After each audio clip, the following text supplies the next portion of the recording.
C'est bon, on enregistre. On est bon? Ouais, on est OK. Allez, top départ. Ok. L'chaim.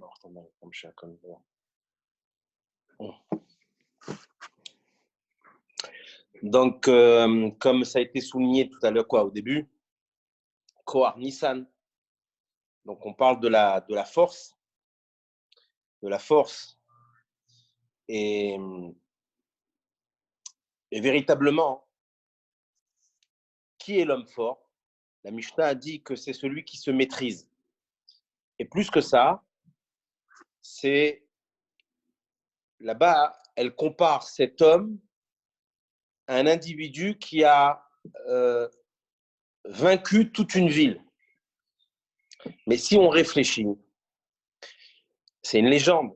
Qui va battre, combattre, vaincre toute une ville? Impossible.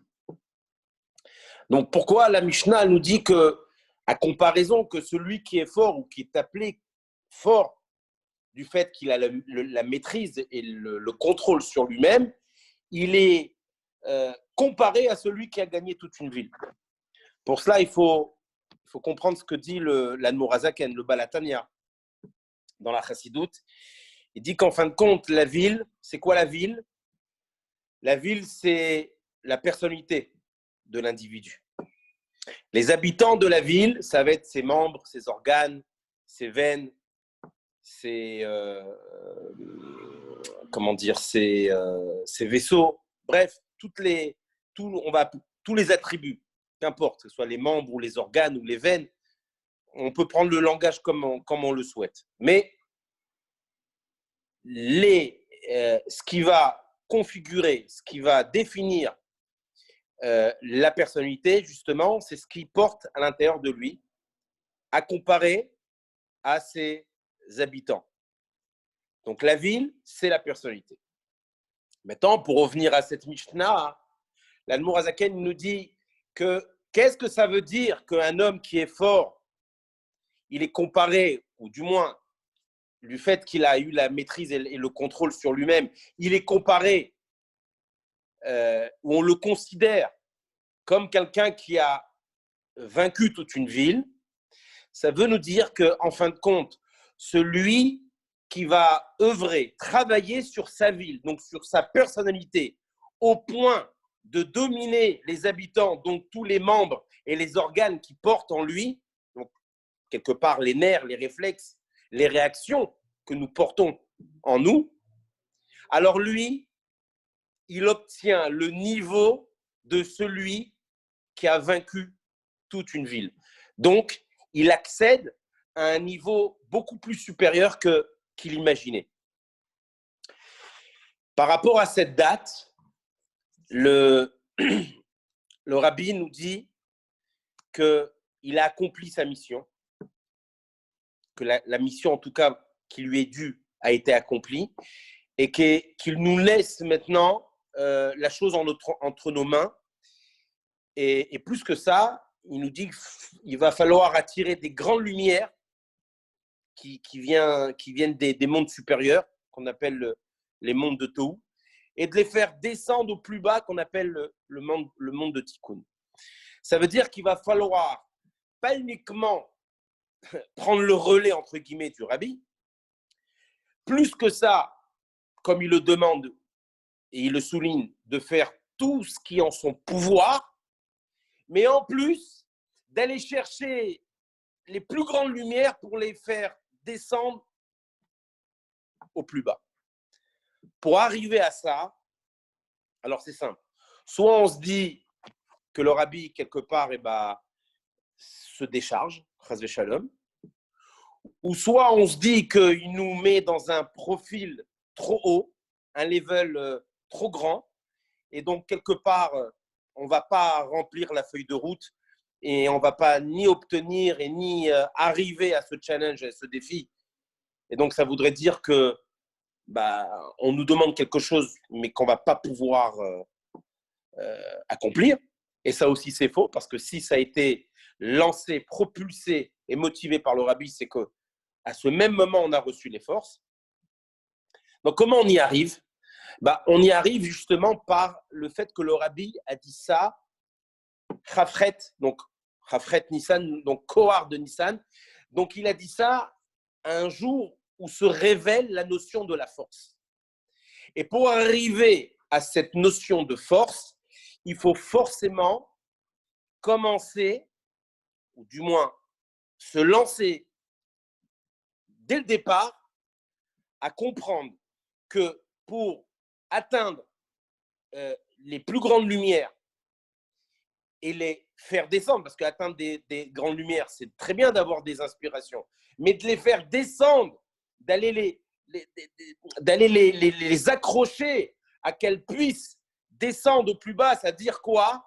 Ça veut dire que pas uniquement on va avoir de l'adrénaline et on va être content et on va avoir de l'inspiration, mais ça va descendre au plus bas de l'intérieur de chez nous, donc synonyme de changement, synonyme de transformation. Ça, c'est la force. Ça, c'est la maîtrise. Pour arriver à ça, évidemment qu'on est en train de déclencher cette notion de maîtrise, de contrôle de cette fameuse ville à un point où on va être appelé une personne qui est forte parce qu'on a vaincu toute cette ville.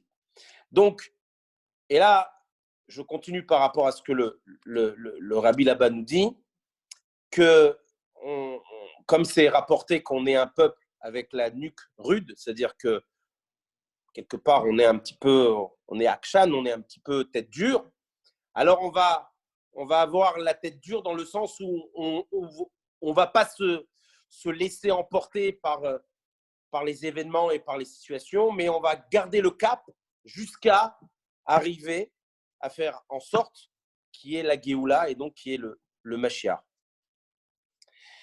Là-bas, le rabbi termine en disant qu'il y ait 1, 2, 3, ça veut dire qu'il n'utilise même pas un ultra pluriel, ça veut dire que chacun, ça ne veut pas dire qu'il n'y en a qu'un ou deux ou trois, ça veut dire que chacun peut justement réaliser cette opération, cette mission. Maintenant, une vraie question. Comment chaque individu peut faire une chose que même le rabbi, entre guillemets, nous a chargé de faire et que lui dit qu'il a accompli sa mission? Comment un individu peut accomplir cette finalité que ça fait depuis la création du monde, les tzadikim ont œuvré au quotidien pour amener Mashiach? Comment nous, petites particules, on va pouvoir accéder à ce niveau? C'est tout simplement, on revient à cette fameuse Mishnah, c'est que si on entreprend, si on s'engage dans un service de Dieu, mais qui se relie à la maîtrise de l'esprit, au contrôle des sentiments, alors oui, on domine cette ville qui est notre personnalité, et oui, on se met dans une sorte de délivrance et de Géoula. C'est une chose qui est simple à exprimer, qui a l'air facile à entendre, mais concrètement, c'est un derer, un kivun, une voie, un chemin qui est bien souvent, et c'est humain, négligé. Pourquoi? Parce que les gens, ils sont dans leur quotidien, ils sont dans leur journalier. Et ils s'emportent ou ils se font emporter par ce mouvement, par cette vague de ce qu'on appelle la vie de tous les jours. Et puis bon, évidemment qu'il y a aussi il y a des bonnes facettes du paysage qui fait que plus ou moins, chacun s'y retrouve. Aujourd'hui, alors, c'est vrai qu'on n'est pas là pour décoder, interpréter, spéculer la situation. Et ceux qui s'y adonnent à cœur joie, je leur souhaite bonne chance. Aujourd'hui, nous, ni on doit être des figurants, ni on doit être des photographes de la situation, on doit être les acteurs. C'est tout ce qu'on attend de nous, des acteurs. Être un acteur, ça voudrait dire se sentir concerné. Comment on arrive à être concerné dans une situation si on est proche de cette situation? Tant qu'on n'a pas de proximité avec cette situation, on ne peut pas ressentir la relation qu'on a avec cette situation. On est dans une époque, cette époque, elle a déjà commencé depuis que justement que le rabbi a dit faites tout ce qui est en votre pouvoir, mais en particulier aujourd'hui, on est vraiment dans le cœur, on est dans le noyau de cette situation parce que chacun se retrouve avec lui-même.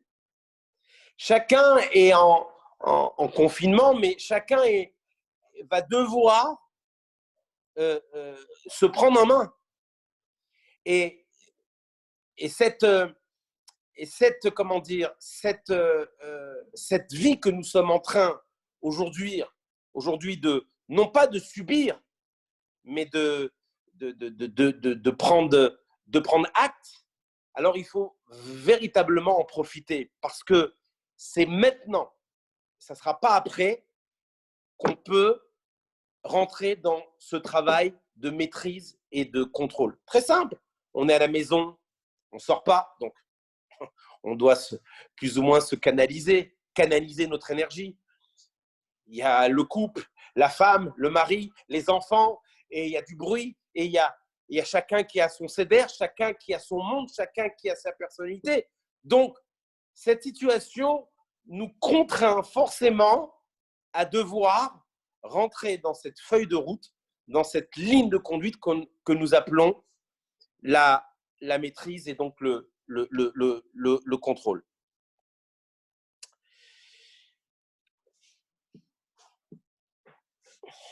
Chaim.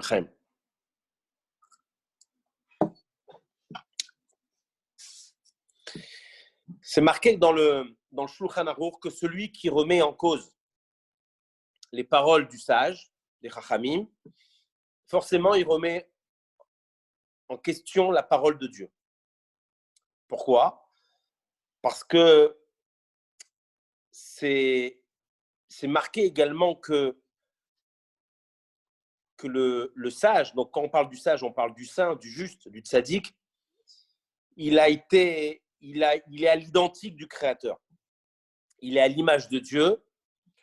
Et plus que ça, ce qu'elle dit la Gemara, que ce qu'un tzaddik dit, Dieu, il accomplit. Ça veut dire quoi? Ça veut dire que dès pas uniquement qu'on remet en cause la parole du juste, mais que ça ne nous remet pas, nous, en cause de se projeter dans le changement. Et donc, forcément, ce mot que le tzaddik vient nous dire maintenant, ça ne nous ébranle pas, ça ne nous impacte pas, ça nous influence pas. Alors, ça voudrait dire, mais dans le sens contraire, que ça ne nous remet pas en cause. Et le fait que ça ne nous remet pas en cause, encore une fois, on ne peut pas arriver au changement, on ne peut pas atteindre la transformation. Et donc, on n'est pas en train réellement de faire la volonté de Dieu. Parce que la volonté de Dieu, ce n'est pas de le reconnaître, c'est de le reconnaître en nous. Parce que de reconnaître Dieu, je peux reconnaître Dieu et je peux me reconnaître moi-même. Et généralement, je vais plus me reconnaître à moi-même que Dieu. Il y a des moments, il y a des instants où je vais reconnaître Dieu. Sinon, je suis que dans ma propre connaissance. En revanche, à contrario, si je vais reconnaître Dieu, mais Dieu en moi, où Dieu, il cohabite, il coexiste à l'intérieur de moi, et ça, je vais m'y forcer à le reconnaître dans mon fond intérieur. Donc, ça demande quoi? Ça demande forcément une introspection, mais d'intériorité. Dès qu'on parle d'intériorité, on est obligé encore une fois, de mettre sur la table. Il y a des micros qu'il faut éteindre, je pense. Parce que sinon, il y a un retour.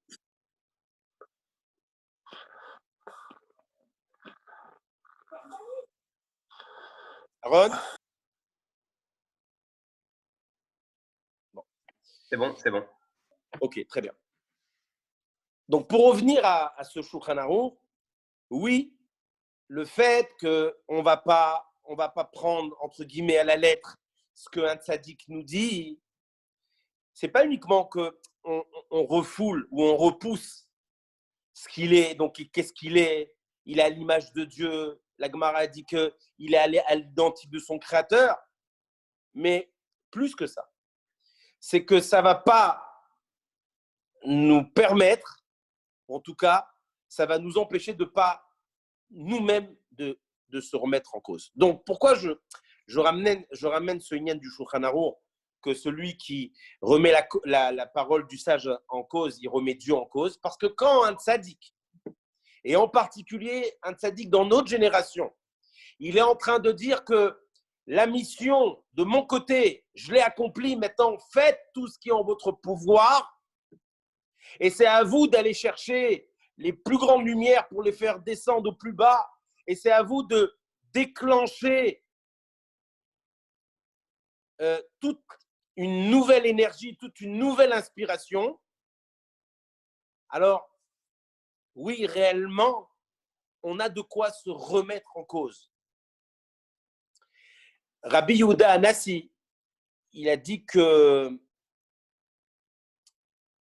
quand on a posé la question à Rabbi Yehuda Hanassi, on lui a demandé, mais comment tu as pu accéder à cette sagesse, à cette grandeur?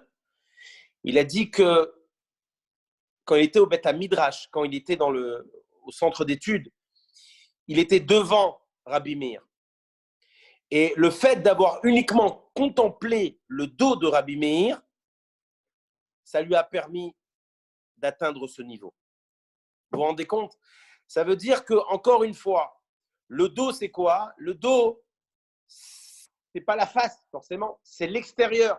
Comme on dit en français, il m'a donné le dos. C'est-à-dire, quoi il m'a donné le dos? C'est qu'il m'a un peu ignoré. De là, on veut nous dire que si déjà Yehuda Hanassi, Rabbi Yehuda Hanassi, il a accédé au plus grand niveau tout simplement par le fait, entre guillemets, d'avoir observé constamment le dos de Rabbi Meir, ça voudrait dire que même quand nous, on entend un enseignement d'un tzaddik et qu'on a l'impression de ne pas tout à fait le comprendre tel que le fait qu'il nous donne le dos, le fait, même si on ne le comprend pas, mais de l'appliquer, d'agir dans ce qu'il demande, ça même, ça nous transcende et ça nous porte à un niveau qui est supérieur. Donc, quand le rabbi nous dit, et ça, ce n'est pas un discours slogan Chabad ou une expression qui est dans le chauvinisme le plus profond. On est dans une parole de la part du rabbi qui est totalement universelle. Pourquoi? Parce que là, il nous parle de Mashiach. Il nous parle du Mashiach d'une façon la plus concrète, la plus réelle, à un tel point qu'il nous dit que lui, il a accompli ce qu'il devait accomplir et que sa mission, quelque part, ça y est, la boucle elle se ferme. Et maintenant, faites tout ce qui est en votre pouvoir. Ça veut dire qu'on est maintenant sur des rails. Il faut juste faire marcher le train. Le problème, c'est que nous, on se dit, mais quoi, nous sommes un train, mais comment comment comment il fonctionne? Comment je vais pouvoir utiliser tous ces outils qu'il y a dans le train? En vrai, on ne nous demande pas de comprendre ce que c'est un train, et encore moins de connaître toute la technologie du train. On nous demande tout simplement de croire que ce train, il est sur les rails. Ça veut dire quoi de croire que ce train est sur les rails? De croire que oui, nous, on a le pouvoir de pouvoir changer le monde. Parce que le rabbi a créé une situation, a conçu une trame qui fait que maintenant, chacun, il a un pouvoir.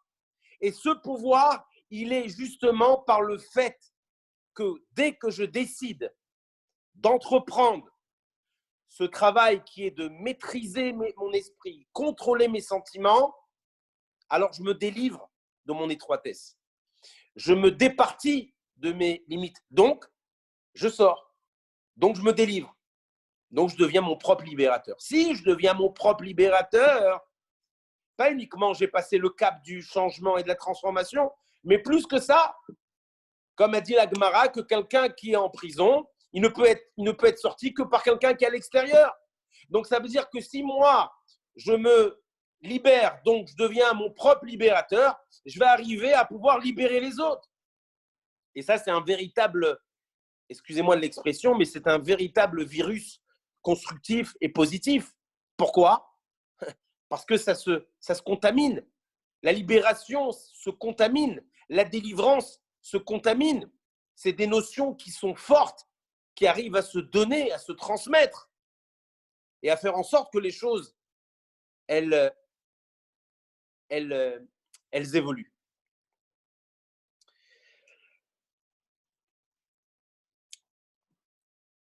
Le Rabbi Shimon Bar Yochai, il a dit qu'après la destruction du Beth Amikdash, il a dit maintenant comment on va voir la face de Dieu. Ça veut dire quoi? Ça veut dire que, comme on sait, on allait 3 fois par an pèleriner au Beth Amikdash, au temple. Et ces 3 fois, Rabbi Shimon Bar Yochai dit qu'on voit la face de Dieu. Ce n'est pas qu'il y a un effet de la divinité, il y a un reflet du divin. On voit la face de Dieu. Et là, c'est marqué dans le Zohar HaKadosh, et que les Talmidim, les élèves de Rabbi Shimon Bar Yochai, lui ont dit que c'est en allant, observer le visage de notre maître. Et de qui ils ont parlé? De Rabbi Shimon Bar Yochai. Ça veut dire que on veut nous dire que le visage d'un tzaddik, donc encore une fois sa face, et la face c'est son expression, comme c'est marqué également dans le Talmud, que le tzaddik il est beau, mais il est beau pour quelle raison? Parce qu'à l'intérieur, c'est lumineux chez lui, c'est totalement intègre, c'est en harmonie au plus haut niveau. Ce même visage-là, il a le reflet de la divinité. Ça veut dire que son visage, qui est l'expression de son fort intérieur, et son fort intérieur, c'est ce qu'il est. Et qu'est-ce qu'il est? C'est son enseignement. Quand moi, je me connecte, quand moi, je m'attache à l'enseignement de ce tzaddik, alors pas uniquement je suis en face à face avec lui, esprit avec esprit, comme c'est marqué, mais plus que ça, je me retrouve devant la face de Dieu. Donc, face à la volonté suprême de Dieu. Cette approche, et c'est pour ça qu'il était préférable, avant tout, de ramener quelques références, que ce soit avec le Shulchan Aruch, que ce soit avec Rabbi Yehuda Nassi, Rabbi Meir, que ce soit avec les élèves de Rabbi Shimon Bar Yochai. C'est une approche qui date déjà de quelques siècles. Donc ce sujet de définir la grandeur et la valeur et le pouvoir et la puissance d'un tzaddik, c'est totalement ancestral dans notre Torah. À plus forte raison, et en particulier dans notre génération, où on a eu un tzaddik que lui, il a totalement développé, détaillé, énoncé dans chaque particularité de chaque situation qui va se passer, l'avènement du Mashiach, le sujet de la délivrance, le sujet du libérateur. Et ça, c'est très avant-gardiste parce que de parler d'une leçon, de tirer un enseignement, de développer une morale d'après la Torah, c'est donné à tout le monde. Aujourd'hui, même les grands coachs, ils vont vous faire ils vont faire une motivation de l'esprit. Bon, ok, il manque la rouchaniout, il manque la spiritualité, la profondeur et la volonté de Dieu. Mais quand même, on est déjà dans une tendance de dire que l'esprit, c'est lui, il y a tout chez lui. Tout est l'esprit. Mais par contre, en revanche, d'arriver à devoir s'avancer sur une notion qui s'appelle Mashiach, donc le libérateur, la Géoula et la délivrance, ça, il faut vraiment avoir les épaules larges. Parce que jusqu'à maintenant, ok, on est des croyants, fils de croyants, et on croit, mais dans le subconscient, dans l'inconscient, ça reste quand même une légende pour les gens. Ah, alors attention, je précise, quand je dis une légende, ça ne veut pas dire que c'est quelque chose qui fait partie du monde de l'illusion ou de l'imaginaire. Non, c'est une légende, ça veut dire que, ok, d'accord, mais ce n'est pas quelque chose qui habille leur vie de tous les jours. Ce n'est pas quelque chose qui prend une place dans notre journalier, dans notre quotidien. Pourquoi ?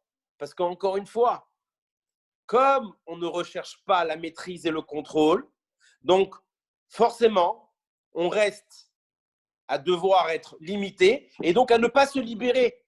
Et comme on ne se libère pas, donc on n'a pas envie, ou du moins, on ne cherche pas à développer des notions qui parlent de la libération, telles que le Mashiach. Par contre, quelqu'un qui va effectuer ce programme en lui, alors oui, il va être consciencieux et il va, plus que ça, comme il dit le rabbi, ses yeux vont être ouverts, mais ouverts à pouvoir observer, pas ouverts comme quelqu'un qui est figé, mais observer que tout compte fait, les situations qui sont en train de s'additionner, je préfère dire additionner qu'accumuler, c'est beaucoup plus constructif et c'est plus réel, sont liées totalement avec Mashiach. Et ça veut dire quoi que c'est lié avec Mashiach ? C'est lié avec la notion, encore une fois, de libération. Donc, aujourd'hui, nous, ce qu'on attend de nous, c'est que chacune, doit atteindre ce niveau de se libérer de la veille de ce qu'il était et de ce qui sera et de ce qui ne sera plus le lendemain. On est obligé de faire un confinement avec nous-mêmes. On ne peut plus se reposer sur le regard des autres. On ne peut plus attendre les applaudissements des autres. On ne peut plus vivre par rapport aux autres. C'est nous et nous-mêmes. Marquez que dans le Talmud Psachim, c'est marqué que les rassemblements des exilés est aussi important que le jour où Dieu il a créé le ciel et la terre. C'est-à-dire que à partir du moment où on arrive dans une situation où les exilés, c'est-à-dire en fin de compte tous les juifs de par le monde, vont se réunir. Alors donc ça représente évidemment la Géoula, c'est au-dessus de la création du ciel et de la terre. Et je ne comprends pas. Le ciel et la terre, c'est ce qui a créé tout le monde dans lequel on vit. Et dans ce même monde, par la force des choses, par la providence divine, par la volonté de Dieu, on a été divisé, on a été séparé, on a été exilé. Alors c'est la même chose. Aujourd'hui, on se retrouve dans une situation où on est tous confrontés au même sujet. Donc, à partir du moment où on a tous, plus ou moins, chacun à son niveau, mais de manière identique, de façon générale, on est tous à la même enseigne, ça voudrait dire qu'il y a un retour des exilés. Ça veut dire qu'on attend tous une seule chose. Alors, il y en a qui attendent l'antidote et le remède de ce virus. Il y en a qui attendent de reprendre le travail. Il y en a qui attendent de pouvoir ressortir. Il y en a qui espèrent et qui attendent que ça y est, c'est les derniers instants de la galoute et les premiers moments de la Géoula. Mais concrètement, on a tous le même sentiment, c'est qu'on attend quelque chose. À partir du moment où on attend quelque chose, ça prouve bien que tout dépend de Dieu, que tout est géré par Dieu. Donc, le fait qu'il y a un moment de ma vie, et qu'importe mon niveau de pratique, entre guillemets, pas qu'importe, mais c'est pas, la question, elle n'est pas sur le niveau de pratique. Si je suis dans l'attente, c'est que je dépends d'une chose. Je dépends de quoi? De celui qui gère tout, donc Dieu. Mais en vrai, profondément, le fait de dépendre de Dieu, c'est reconnaître Dieu. Pourquoi? Parce que c'est admettre que ce n'est pas dans mes mains, mais c'est dans sa volonté. Donc, cette situation dans laquelle on se trouve tous, et pas uniquement le peuple juif, mais l'humanité entière, donc le monde, le globe, on est dans une phase de reconnaître qu'on dépend tous d'une chose, pas de deux ou pas de un et demi, d'une chose. Et cette chose, chacun va l'appeler comme il le veut, mais pour tout le monde, ça s'appelle la force. Et la force, alors pour ceux qui sont croyants chez les autres nations, ils vont dire que la force, c'est quoi? C'est Dieu. Chez les Juifs, on va dire, Dieu, c'est la force. Dans le Pirkei Avot, on nous dit que, Maxime de nos pères, on nous dit que les bons conseils aident à discerner le bien et le mal. Là-bas, on n'est pas en train de nous dire qu'un conseil, ça va réveiller le bien et ça va supprimer le mal. Non, on est en train de nous dire que ça permet de faire la distinction, la différence. Donc, distinguer deux choses qui sont opposées. De quel bon conseil on est en train de nous parler? Des conseils qui sont reliés, encore une fois, avec les paroles du sage, avec les paroles d'un tzaddik. Que quand un tzaddik, il annonce, il transmet, il informe le peuple par des mots qui sont très forts, ça donne la possibilité à chacun de nous d'arriver à comprendre que tout compte fait, pour m'élever, je suis obligé de faire la distinction des choses. Parce que foncièrement, le vrai problème, il est où? Le vrai problème, c'est que la lumière, je vais l'appeler obscurité, l'obscurité, je vais l'appeler lumière, et ainsi de suite. Donc, les donnes,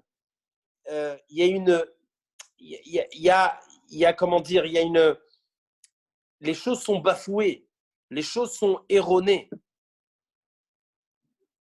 La personne qui est habituée à vivre dans une pièce qui est obscure, le problème, c'est pas qu'il est spécial, cet individu. C'est que le vrai problème, c'est qu'à la fin, il arrive à voir. Il s'est habitué à cette situation. Et plus que ça, le rabbi nous dit qu'à la fin, cette personne va nous dire pas uniquement « je vois », mais c'est là-bas qu'il se trouve la lumière. Donc, je n'ai pas besoin d'allumer. j'ai trouvé la lumière. Cette situation, c'est la situation de la galoute. Ça veut dire quoi? Dans la galoute, pas uniquement on s'habitue à l'obscurité, mais en plus à la fin, hein, comme on commence plus ou moins à palper et à avoir des points de repère, on dit mais c'est comme ça notre vie. Elle est faite pour ça notre vie. Et donc, on n'arrive pas à distinguer les choses. Et le fait qu'on ne distingue pas les choses, c'est ce qui fait qu'on fait des erreurs. C'est ce qui fait qu'on a des hauts et des bas. C'est ce qui fait que des fois on hésite, des fois on doute, des fois on est encouragé, des fois on est emporté, des fois on veut, des fois on ne peut pas. Bref, ce bouleversement, c'est parce qu'on n'arrive pas à distinguer les choses. Mais à partir du moment où j'ai compris que le bien, c'est le bien et que le mal, c'est le mal, que la lumière, c'est la lumière et que l'obscurité, c'est l'obscurité, ça y est, chaque chose prend sa place. Et dès que les choses ont pris leur place, je ne suis plus embrouillé. Au contraire, regardez, c'est très simple. Il y a l'Eva Setov et les Sourmera. Tu feras le bien et tu t'écarteras du mal. Mise-vote positif, mise-vote négatif. Mais quand je respecte une mitzvah négative, tu ne mangeras pas taref. Je fais une mitzvah. Quand on me dit tu feras Shabbat, mitzvah positive, je fais une mitzvah. Donc en fin de compte, pour accomplir la volonté de Dieu, il faut que j'ai les deux. Il faut que oui, j'ai la lumière, oui, l'obscurité, oui, le bien, oui, le mal. Mais pour arriver à faire que le bien m'écarte du mal et que le mal me motive justement à ne pas l'approcher et aller plutôt vers le bien, il faut que déjà j'arrive à faire la distinction. Il faut que j'arrive à séparer les choses, à les distinguer.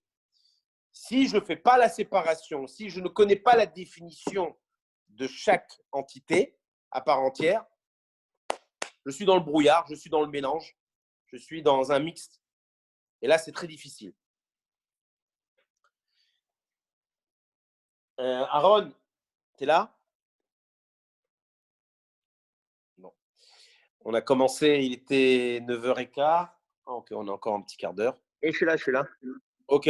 Ok, c'est bon, je voulais savoir où on en était, mais c'est bon. Ok.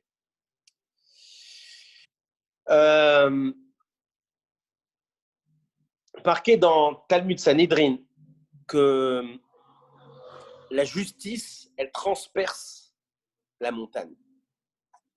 La justice, d'où elle vient? Elle vient de celui qu'on appelle juste. Qui est le juste? C'est celui qui a créé la justice. Donc, c'est Dieu.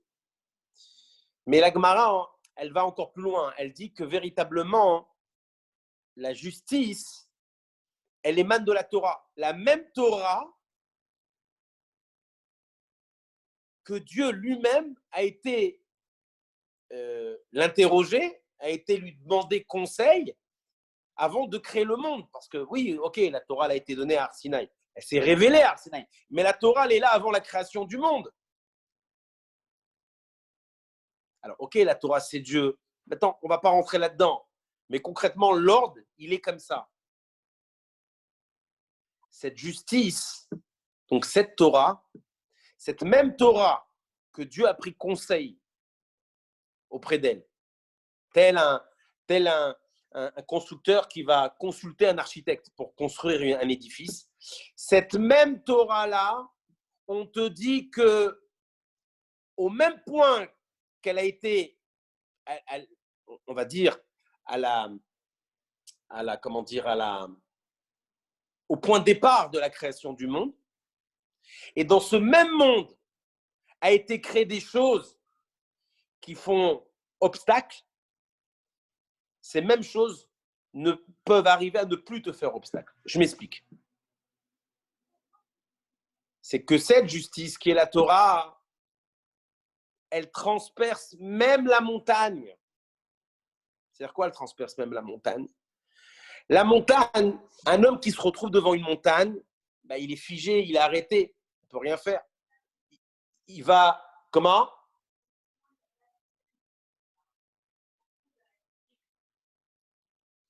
Excusez-moi, 2 secondes, excusez-moi.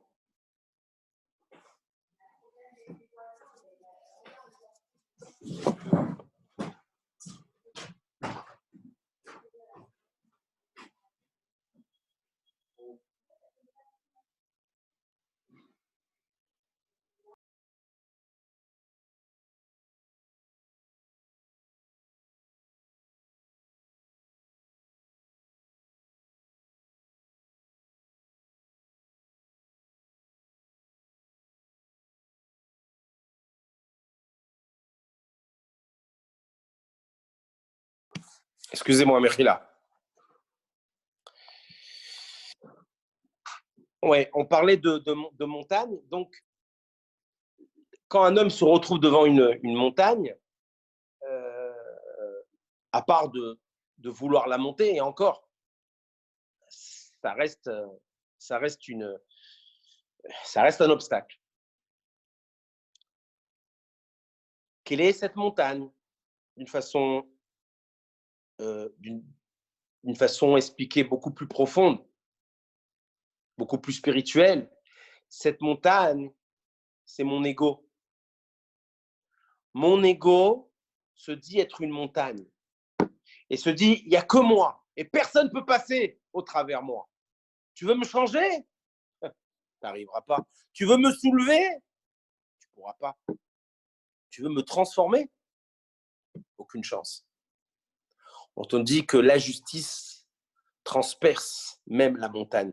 C'est-à-dire que la Torah, à laquelle tu vas te donner, à laquelle tu vas t'approfondir, va être cette force, cette puissance et même ce pouvoir de transpercer justement cette montagne qui est ton ego, que tu pensais que tu ne pouvais rien faire face à cette montagne. Tu pensais que tu ne pouvais pas changer ton ego parce qu'il y a des choses qui sont plus fortes que toi, malgré toi. Et là, on te dit oui, même une montagne, même cet ego va être transpercé. Et ce qui est marrant, c'est que quand on a reçu la Torah, alors oui, au Har Sinaï, mais ça reste quand même assez particulier parce que le Sinaï, c'est une des plus petites montagnes. Et donc, je vois, il y a un manque de cavote. Quelque part, on aurait dû prendre la plus belle et la plus grande montagne pour que Dieu se révèle à travers sa Torah. Il y a le fait également que c'est une montagne qui est asséchée, qui est aride, qui n'est pas fertile, où rien ne pousse. Alors aussi, c'est pour nous dire que, certes, la Torah que tu vas renforcer dans ta vie, qui va transpercer, donc qui va quelque part supprimer cette montagne, donc supprimer cet ego qui te dérange jusqu'à maintenant, tu vas obtenir une vraie personnalité. Laquelle? Telle que le Har Sinaï. Ça veut dire, c'est vrai que tu vas avoir une petite montagne, tu vas avoir un petit ego. C'est vrai que cette petite montagne, elle n'a pas l'air d'être fertile, mais c'est juste pour te rappeler que le fait que cette montagne, elle a été donnée dans le désert, quoi, la Torah, elle a été donnée dans une montagne qui est en plein désert, c'est pour te rappeler qu'en fin de compte, la Torah, elle appartient à personne et elle appartient à tout le monde. Il n'y a pas de propriétaire. Mais plus que ça, elle est au niveau de celui qui veut s'y adonner. Telle qu'une petite montagne, c'est-à-dire que tout le monde peut accéder à ce niveau. Même si lui pense qu'il n'est qu'une petite montagne, après la modification qu'il a pu opérer et ancrer en lui.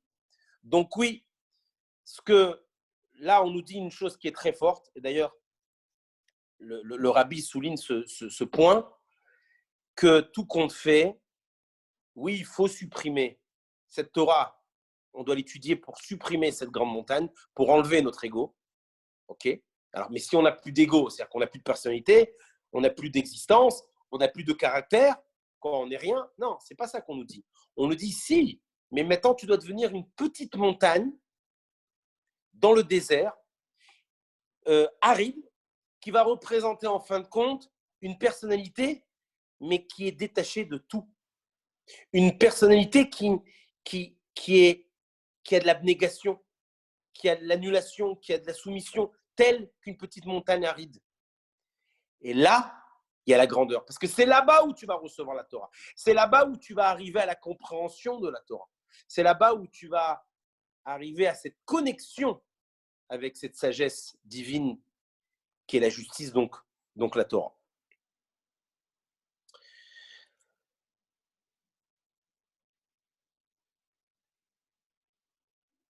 on nous dit que, alors on l'a dit tout à l'heure, c'est marqué que les tzadikim, ils ressemblent à leur créateur.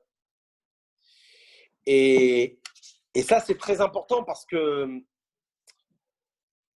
si vous voulez, on arrive à mieux déduire ce que un sage peut avancer dans les mots qu'il va exprimer.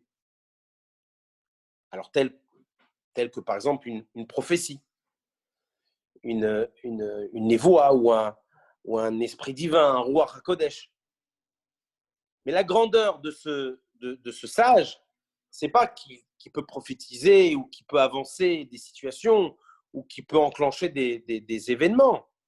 C'est que la grandeur de ce sage fait que quand il va annoncer une nouvelle information, c'est que forcément, on reçoit ces données et on en a toutes les capacités, les facultés et les aptitudes pour mettre en pratique ce qu'il est en train d'exprimer, ce qu'il est en train d'informer et ce qu'il est en train de nous parler. Tel que quand le rabbi nous dit maintenant, faites tout ce qui est en votre pouvoir, c'est qu'on n'est pas abandonné, c'est qu'on a réellement un pouvoir. Rabbi Menachem Mendel de Kotz disait que de faire une erreur, ce n'est pas une erreur. L'erreur, c'est de rester dans l'erreur. Faire une erreur, on fait tous des erreurs. Mais de rester dans l'erreur, ça, c'est l'erreur. La Torah, c'est une sagesse divine. C'est un esprit spirituel. Certes, c'est une morale, c'est une leçon, c'est un enseignement. Mais plus que ça, c'est marqué également que la sagesse vaut mieux que la force. Ça veut dire que cette Torah va nous donner une dimension qui va être beaucoup plus supérieure que ce que nous, on appelle la force. C'est quoi la force? La force, c'est quelqu'un qui va pouvoir, par exemple, repousser des situations, qui va pouvoir combattre des événements, qui va pouvoir affronter des situations. Mais tout le monde n'est pas capable de ça. Alors, il y en a qui sont forts, il y en a qui sont moins forts. Et bien souvent, ça dépend des natures. En revanche, la sagesse, ce n'est pas lié avec la nature. C'est lié avec, encore une fois, ce qu'on décide de faire avec notre pouvoir. Notre pouvoir, c'est de changer, d'être capable de changer. Oui, notre pouvoir, c'est d'arriver à la maîtrise de l'esprit et au contrôle des sentiments. Oui, alors, à ce moment-là, on enclenche cette sagesse qui est largement au-dessus de la force, parce qu'on n'a plus besoin de dire que nous sommes forts pour atteindre des objectifs, mais c'est que tout simplement, on est dans l'objectif, on est dans cette feuille de route, on est dans cette trajectoire. Et cette trajectoire, aujourd'hui, nous en avons tous le mérite. Parce que qu'est-ce que le rabbi nous ramène? C'est marqué dans des livres d'éthique, qu'on est aujourd'hui une génération de nains, avec tout le respect qu'on a, mais un nain, on peut pas, c'est un être spécial, c'est pas un individu comme les autres, entre guillemets. Donc ça voudrait dire qu'on est une génération quelque part déformée dans nos esprits, dans notre vision, dans la façon comment on observe les choses, comment on déduit les choses, comment on définit les choses. C'est erroné. Quand bien même, cette déformation qui fait que nous sommes dans cette génération, entre guillemets, de déformés, c'est notre génération qui allons pouvoir monter et être sur l'épaule du géant et de voir au loin que le Mashiach est là et de dire au géant, le Mashiach arrive. Ce géant, c'est qui? c'est les générations précédentes. C'est pas uniquement que c'est des hommes, c'est des surhommes. Alors, on peut se dire, mais qu'est-ce que nous, on peut faire? Comment on nous demande de faire tout ce qui est en notre pouvoir? Le pouvoir, il est que le nain que nous sommes doit aujourd'hui monter sur l'épaule du géant. Ça veut dire se surpasser, se dépasser au point où c'est nous qui allons voir et rencontrer la Géoula. Dès lors, on va pouvoir dire aux géants, donc à toutes les générations précédentes, hé, Mashiach, il arrive. Donc, vous vous rendez compte que, en fin de compte, c'est nous qui allons annoncer la nouvelle. C'est formidable, c'est extraordinaire. Donc, si c'est nous qui allons annoncer la nouvelle au monde entier, aux géants, bref, à l'univers, malgré que nous sommes appelés et comparés comme des nains, ça veut dire que quelque part, nous sommes des nains par rapport à l'extrême qui sont des... Oui. Quelque part, nous sommes appelés des nains par rapport à des géants. Donc, c'est vrai que l'extrême, entre quelqu'un de normal, ben, les deux extrêmes, c'est soit il est géant ou soit il est nain. Parce que le Tiferet, le Benoni, le milieu, il est normal. Donc oui, pourquoi on est appelé des nains? On est appelé des nains par rapport aux géants. Mais réellement, on est la suite des géants. Pourquoi on est la suite? Parce qu'il n'y a qu'un nain qui peut monter sur l'épaule d'un géant. On ne peut pas avoir un autre géant qui monte sur l'épaule d'un géant. Donc, il n'y a que des gens comme nous qui pouvons annoncer ce que malgré que c'est les autres qui ont œuvré pendant des siècles, tous ces tzadikim, tous ces juifs, ils ont œuvré. C'est nous aujourd'hui qui prenons quelque part le bénéfice, qui obtenons la cagnotte de cette annonce. Donc, si on a ce srout, ce mérite, cette bracha, cette bénédiction, ce mazal, cette chance, alors oui, on est fait de pouvoir. Donc, si on est fait de pouvoir, là, on comprend les paroles du Rabbi, qui est 1, qui est 2, qui est 3. Faites tout ce que vous pouvez. Ça veut dire que le pouvoir, maintenant, c'est d'y croire qu'on a ce pouvoir, au point de l'exploiter. Et tant que tu n'as pas cru à ce pouvoir que tu portes en toi, jusqu'à l'exploiter, ça veut dire de totalement transformer ta personnalité, de supprimer cette grande montagne et devenir la petite montagne, avec cette abnégation, avec cette soumission, avec cette annulation, excusez-moi. Alors oui, là je comprends que j'ai la force. Laquelle? De maîtriser mon esprit et de contrôler mes sentiments. Mais si encore aujourd'hui, à la date où nous sommes aujourd'hui ensemble, je suis intimidé, je suis fébrile de me dire, ah mais je ne peux pas tout maîtriser, hein. Ah mais attends, je n'arriverai pas à tout contrôler, hein. Le problème, c'est pas que je dis que je ne peux pas tout maîtriser ou que je ne peux pas tout contrôler. Le problème, c'est que j'ai oublié une chose. C'est qu'on m'a donné le pouvoir. Donc la gravité, c'est d'être dans cette ignorance, de comprendre et d'être conscient forcément, de savoir qu'on m'a donné le pouvoir. Donc le pouvoir, il est là. Donc oui, on peut tout changer. Oui, on peut tout réaliser. Et on terminera avec un dernier point.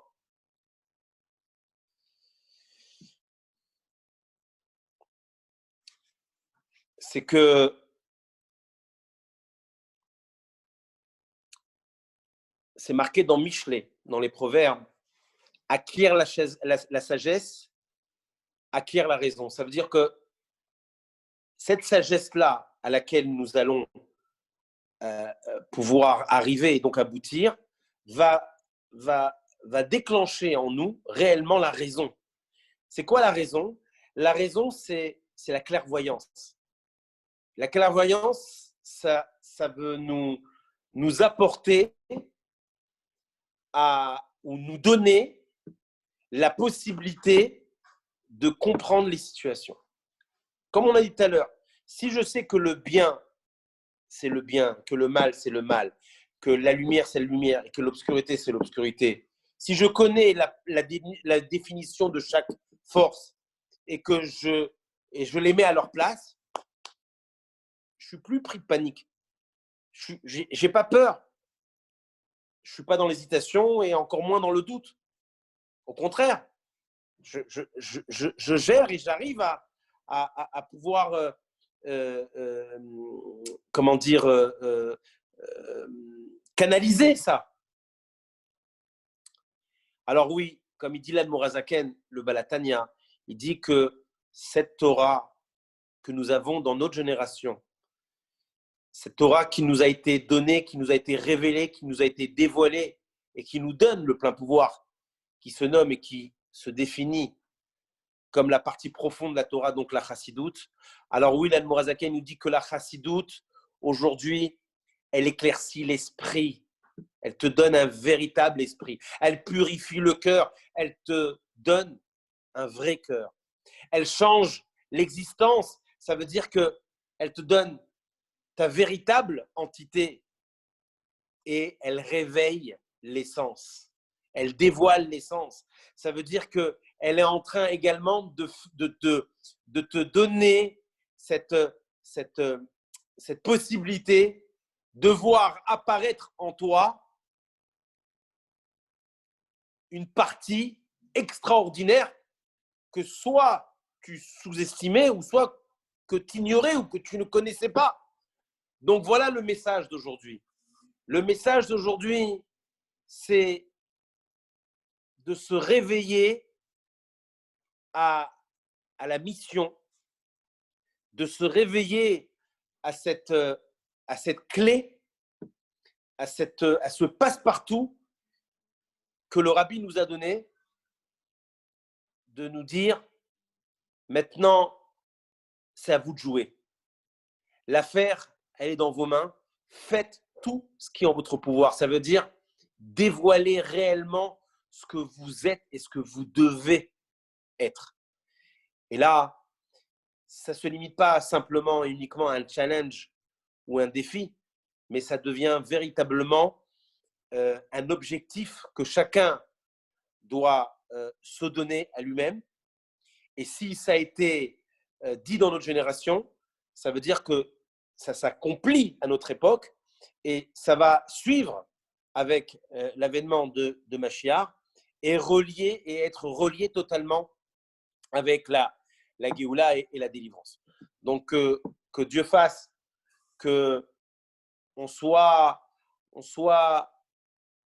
ces hommes de plein pouvoir, qu'on soit ces hommes auxquels on nous a donné cette si belle charge, ou je dirais plutôt ce si beau relais. Le Rabbi nous a donné maintenant, ça, le relais, il est à vous.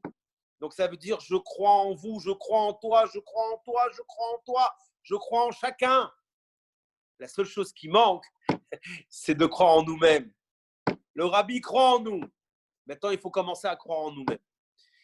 Voilà les amis, que tout se passe bien. Magnifique comme d'habitude. Merci beaucoup. Tu nous as mis le power. Merci. Et que tout se, comment dire, que tout se fasse d'une façon sereine, d'une façon calme et surtout, c'est vrai, n'oubliez. Moi, je m'inclus de toute façon dans cette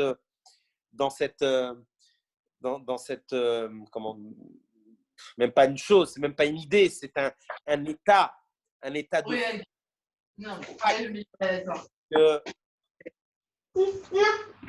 il faut, comme il dit le Rabbi, il faut pas attendre d'être heureux pour sourire, mais il faut sourire pour voir qu'on a tout pour être heureux. Donc, qu'on soit Bessimcha, qu'on soit Poretz Geder, et que ça rayonne au sein de notre couple, au sein de notre maison, au sein de nos enfants, et que la meilleure vérité, ou du moins le meilleur message, c'est pas de l'expliquer, mais c'est de véhiculer et d'être ce message. Chazak Guizou, c'est de bonnes nouvelles. Chazak. Magnifique. Kol Touf.